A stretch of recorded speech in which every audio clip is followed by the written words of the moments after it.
Assalamualaikum warahmatullahi wabarakatuh.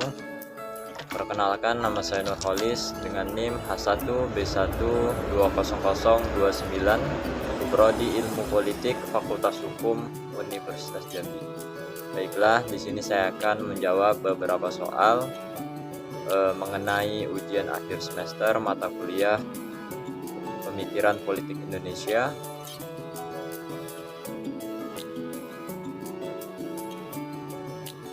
Saya mengutip dari sebuah artikel yang ditulis oleh Syekh Nurjati yang membahas mengenai pemikiran politik, bahwa pemikiran politik didefinisikan sebagai sebuah ide atau gagasan tentang perwujudan masyarakat, bangsa, dan negara atau sistem politik ideal yang dicita-citakan serta cara pencapaiannya. Ide atau gagasan tentang masyarakat, bangsa, dan negara ideal tersebut tidak hanya dalam bidang politik, melainkan meliputi hampir seluruh segi kehidupan manusia. Berdasarkan pemahaman itu, artinya di sini ialah pemikiran politik lebih tepat diartikan sebagai sebuah jalan keluar atau terobosan baru dalam sebuah pembuatan kebijakan pemerintah di suatu negara, yang dimana hasil dari ide atau pemikiran politik itu akan dijadikan sebuah pedoman politik yang diharapkan mampu mewujudkan tujuan negara atau pemerintahan dalam mensejahterakan rakyatnya. Kemudian lanjut, relevansi pemikiran politik di dalam sebuah ilmu pengetahuan akan berdampak pada munculnya sebuah pemahaman yang dapat digunakan sebagai pencerahan politik di kalangan akademisi dan masyarakat, di mana secara tidak langsung hal ini akan mempengaruhi terciptanya kestabilan politik di suatu negara.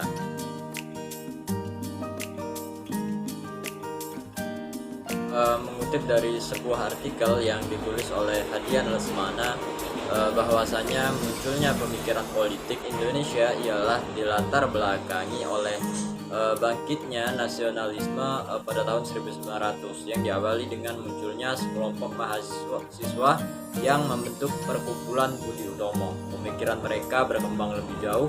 Mereka tidak hanya berbicara tentang Belanda yang menjajah Indonesia, akan tetapi bagaimana mengusir penjajah dan mencapai kemerdekaan bangsa dan negara itu sendiri. Dalam perkembangan selanjutnya, kaum pergerakan Indonesia melaksanakan perjuangan lebih menyeluruh dalam sebuah organisasi yang lebih kuat yang diwujudkan dalam sebuah kongres tanggal 28 Oktober 1928 yang disebut dengan Sumpah Pemuda. Selain itu, semakin banyaknya para pemuda yang ingin tahu tentang politik. Hal ini juga menjadi latar belakang munculnya pemikiran politik Indonesia yang pada saat itu melahirkan tokoh-tokoh pemikiran politik seperti Soekarno, Syahrir, Mohatta, dan Tan Malaka.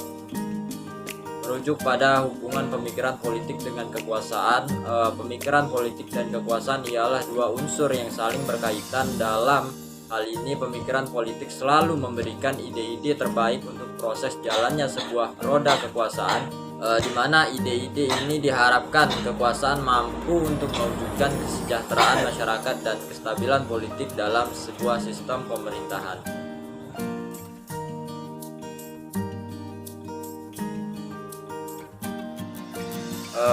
Salah satu pemikiran politik yang bertentangan dengan nasionalisme Soekarno ialah, di sini saya mengambil salah satunya, yaitu pemikiran politik Islam, di mana di sini dijelaskan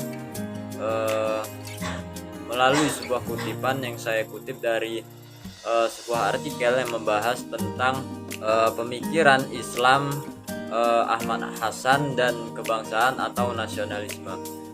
Di sini dijelaskan bahwa Ahmad Hasan memiliki pandangan di mana jika paham nasionalisme atau kebangsaan menjadi landasan dalam sebuah negara dan hukum Islam dikesampingkan, ini akan membuat bangsa Indonesia melupakan ajaran Islam.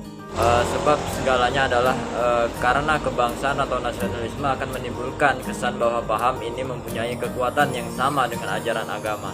Perseteruan religius ideologis ini semakin keras dan sistematis ketika Ahmad Hasan melibatkan diri dalam perdebatan mengenai paham Islam dan nasionalisme. Dalam hal ini, Ahmad Hasan mengkhawatirkan bergulirnya paham nasionalisme Soekarno menjadi suatu bentuk asabiyah baru. Paham ini dalam pandangan Ahmad Hasan dapat berujung pada fanatisme yang memutuskan tali ukhuwah yang mengikat seluruh umat Islam dari berbagai bangsa. Menurut Ahmad Hasan, paham nasionalisme harus didasarkan pada niat yang suci dan melampaui hal-hal yang bersifat material.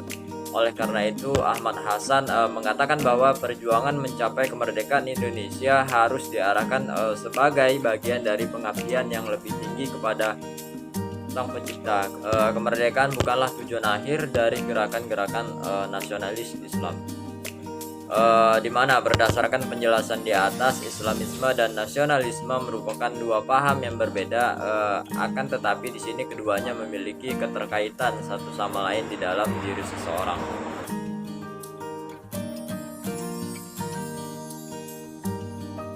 Terdapat 5 aliran politik menurut Herbert Reed, yaitu yang pertama komunisme, di mana sini jelaskan komunisme yang mengambil konsep-konsep langsung maupun tidak langsung dari Barat, walaupun mereka seringkali menggunakan ideologi politik dan mendapat dukungan kuat dari kalangan abangan tradisional. Komunisme mengambil bentuk utama sebagai kekuatan politik dalam Partai Komunis Indonesia.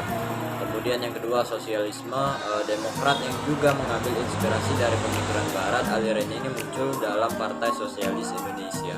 Kemudian yang ketiga, Islamisme yang terbagi menjadi dua varian kelompok. Yang pertama, Islam reformis atau modernis dalam istilah yang digunakan secara umum, yang berpusat pada Partai Masyumi, serta kelompok Islam konservatif atau sering disebut tradisionalis yang berpusat pada Nahdlatul Ulama. Kemudian yang keempat, nasionalisme radikal, di mana aliran ini yang muncul sebagai respon terhadap kolonialisme dan berpusat pada Partai Nasionalis Indonesia atau PNI. Kemudian tradisionalisme Jawa, di mana tradisionalisme Jawa ini yaitu menganut tradisi-tradisi Jawa. Pemunculan aliran ini sedikit kontroversial karena aliran ini tidak muncul sebagai kekuatan politik formal yang konkret, melainkan sangat mempengaruhi cara pandang aktor-aktor politik dalam sebuah partai, kelompok-kelompok kebatinan, dan sangat berpengaruh dalam birokrasi pemerintahan, terutama dalam Pamong Praja.